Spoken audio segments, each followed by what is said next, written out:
नमस्कार बंधुरा मन्स kitchen with daily फुडे आपनादेर सबाइके जानाई आरो एकबार स्वागत। आज के आपनादेरके तैरी करे देखाबो काँचा आम दिए जेली आचार। এই আচারটা আপনারা বানিয়ে সারা বছর সংরক্ষণ করে রেখে খেতে পারবেন আর আশা করছি ছোট থেকে বড় সবারই খুবই ভালো লাগবে। আসুন বন্ধুরা আর কথা না বাড়িয়ে রেসিপিটি শুরু করি। আমের আচার তৈরি করার জন্য এখানে 1 কিলো কাঁচা আম নিয়ে নিয়েছি আর আমটা একটু বড় সাইজের নিতে হবে যেন আটি হয়ে যায়, তাহলে আচারটা খুবই ভালো হয়। এখন আমের খোসাটা ছাড়িয়ে আমগুলোকে কেটে নেব। আমটাকে কেটে নেওয়ার পর আমের খোসা আর আটি বাদ দিয়ে মোটামুটি এখানে আমের ওজন হয়েছে 800 গ্রাম মতো। আমের খোসাটা ছাড়িয়ে আমগুলোকে এই রকম সরু সরু করে কেটে নিয়ে ধুয়ে নিয়েছি। আমটাকে বেশ কয়েকবার জল পাল্টে পাল্টে খুব ভালো করে ধুয়ে নিতে হবে যাতে আমের মধ্যে থাকা কষটা বেরিয়ে যায়। এবারে দিয়ে দিচ্ছি লবণ। এখানে আমি 1 টেবিল স্পুন লবণ দিয়ে খুব ভালো করে আমটাকে মাখিয়ে নিয়ে রোদে রেখে দেব 1 ঘন্টার জন্য। 1 ঘন্টা পর ফিরে এলাম আর আমগুলোকে রোদে রাখার জন্য আমটা শুকিয়ে অনেকটাই কমে গেছে আর আমের মধ্যে থাকা জলটাও বেরিয়ে গেছে। এবারে আচারটা তৈরি করে নেব। তার জন্য একটা কড়াই বসিয়ে কড়াইটা ভালো করে গরম করে নিয়ে দিয়ে দিচ্ছি 4টে শুকনো লঙ্কা।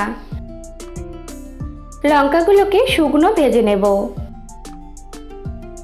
লঙ্কাগুলো ভাজা হয়ে গেছে, তুলে রেখে দিচ্ছি। আর ওই একই কড়াইয়ের মধ্যে দিয়ে দিচ্ছি 1 চামচ পাঁচ ফোড়ন।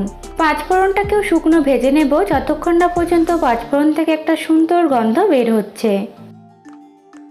পাঁচ ফোড়ন থেকে ভাজার সুন্দর একটা গন্ধ বেরোতে শুরু করেছে।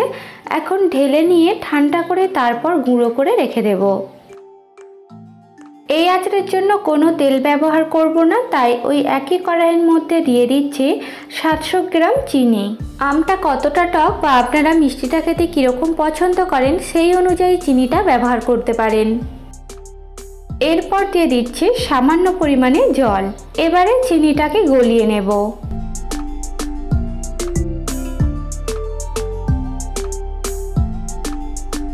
কিছুক্ষণ চিনিটাকে গলিয়ে নেওয়ার পর যখন মোটামুটি চিনিটা গলে আসবে সেই পর্যায়ে দিয়ে দিচ্ছি কেটে রাখা আমের টুকরোগুলো। চিনি শিরার মধ্যে দিয়ে এবারে আমগুলোকে খুব ভালো করে নেড়ে চেড়ে মিশিয়ে নিচ্ছি। আমগুলো দিয়ে মেশাতে মেশাতে চিনিটা ভালো করে গলে যাবে। চিনির শিরাটা ফুটতে শুরু করেছে। এখন গ্যাসের ফ্লেমটা মিডিয়াম টু হাইয়ে রেখে অনবরত নাড়াচাড়া করতে করতে আচারটা 5 মিনিট মতো প্রথমে তৈরি করে নেব।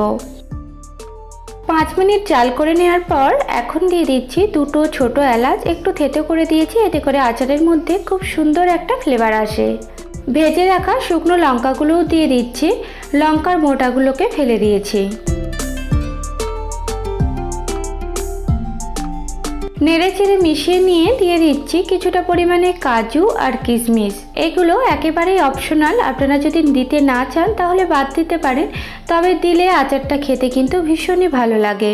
আবারও নাড়াচাড়া করতে করতে আচারটাকে তৈরি করে নেব আরও 10 মিনিট মতো। আমার রেসিপিটি আপনাদের যদি ভালো লেগে থাকে অবশ্যই একটা লাইক দিয়ে ফ্যামিলি ও ফ্রেন্ডদের সাথে শেয়ার করতে ভুলবেন না। আর আমার চ্যানেলটি সাবস্ক্রাইব করে পাশে থাকা বেল আইকনটি প্রেস করে অল করে দেবেন আমার পরবর্তী ভিডিওগুলি সবার প্রথমে দেখার জন্য। আরও 10 মিনিট মতো আচারটাকে তৈরি করে নিয়েছি। এখানে আমটা খুব ভালো করে সেদ্ধ হয়ে গেছে, তবে আমটাকে একবারে গলিয়ে নেওয়া যাবে না। এখন দেখে নেব চিনির শিরাটা কীরকম হয়েছে। যখন হাতে নিয়ে দেখবেন এইভাবে একটা আঠালো একতারে শিরা তৈরি হয়েছে তখনই বুঝতে হবে যে আচারটা তৈরি হয়ে গেছে।